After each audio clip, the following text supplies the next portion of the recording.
नमस्कार, स्वागत है आपका हमारे इस खास पेशकश खबरों के पंच में। खबरों के पंच में आज हम आपको बताएंगे लोकसभा चुनाव से जुड़ी 5 बड़ी खबरें। पर उससे पहले नजर डालेंगे आज की सुर्खियों पर। लोकसभा चुनाव के दूसरे चरण में 1 बजे तक उत्तर प्रदेश में 39% वोटिंग हो चुकी है और वहीं बिहार में 31.28%। चुनाव प्रचार पर बैन के हटते ही बीएसपी सुप्रीमो मायावती ने चुनाव आयोग पर हमला बोला। बीजेपी मध्य प्रदेश की high profile Lok Sabha seat Bhopal से उम्मीदवार के नाम कर ऐलान कर दिया है। लोकसभा चुनाव के लिए अखिलेश यादव आज आजमगढ़ संसदीय सीट से दाखिल करेंगे नामांकन। बिहार लोकसभा चुनाव के दूसरे चरण के मतदान पर सभी की नजरें कटिहार सीट पर टिकी हुई हैं। अब खबरें विस्तार से। लोकसभा चुनाव के दूसरे चरण का मतदान आज शुरू हो चुका है। दूसरे चरण के मतदान में 12 राज्यों की 95 सीटों पर वोट डाले जाएंगे, जिसे लेकर मतदाताओं में काफी उत्साह देखने को मिल रहा है। इसके साथ ही ओडिशा विधानसभा की 35 सीटों पर भी मतदान होगा, जिसमें उत्तर प्रदेश की 8 और बिहार की 5 सीटें शामिल हैं। जानकारी के मुताबिक उत्तर प्रदेश में 1 बजे तक 39% वोटिंग हो चुकी है और वहीं बिहार में 31.28%। चुनाव प्रचार पर बैन के हटते ही बीएसपी सुप्रीमो मायावती ने चुनाव आयोग पर हमला बोल दिया।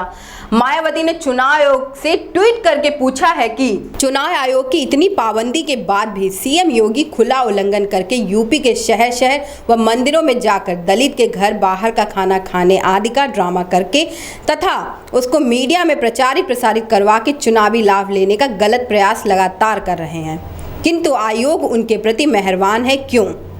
अगर ऐसा ही भेदभाव बीजेपी नेताओं के प्रति चुनाव आयोग की अनदेखी व गलत मेहरबानी जारी रहेगी तो फिर इस चुनाव का स्वतंत्र व निष्पक्ष होना असंभव है। भारतीय जनता पार्टी ने मध्य प्रदेश की high profile Lok Sabha seat Bhopal से उम्मीदवार के नाम का ऐलान कर दिया है।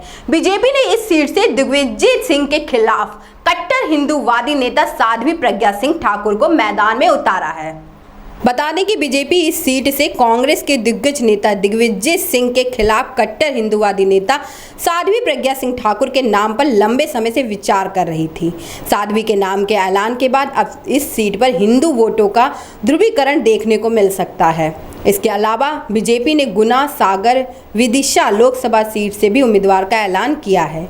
बीजेपी ने गुना से केपी यादव, सागर से राज बहादुर सिंह और विदिशा से रामाकांत भार्गव को मैदान में उतारा है।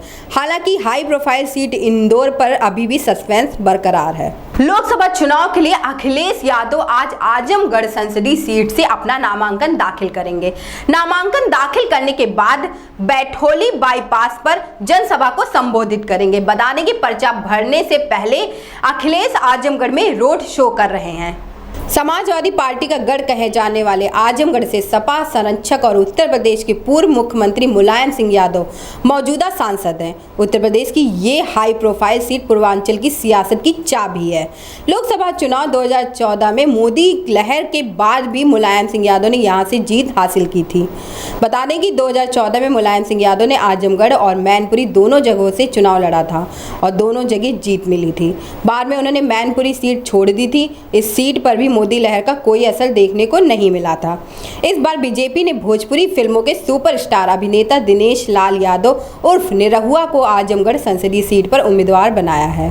बिहार में लोकसभा चुनाव के दूसरे चरण के तहत 5 सीटों पर वोटिंग हो रही है, जिसमें किशनगंज, कटिहार, पूर्णिया, भागलपुर और बांका लोकसभा सीट शामिल है। लेकिन सभी की नजरें कटिहार सीट पर टिकी हुई हैं। ऐसा इसलिए है क्योंकि यहाँ महागठबंधन की तरफ से कांग्रेस के उम्मीदवार तारिक अनवर मैदान में हैं। दरअसल साल 2014 के लोकसभा चुनाव के दौरान मोदी लहर के बावजूद तारिक अनवर ने कटिहार लोकसभा सीट पर जीत दर्ज की थी और वहीं एनडीए की तरफ से जेडीयू के दुलाल चंद गोस्वामी उम्मीदवार हैं। खबरों के पंच में फिलहाल इतना ही। तब तक के लिए देखते रहिए सच कहूं न्यूज। धन्यवाद।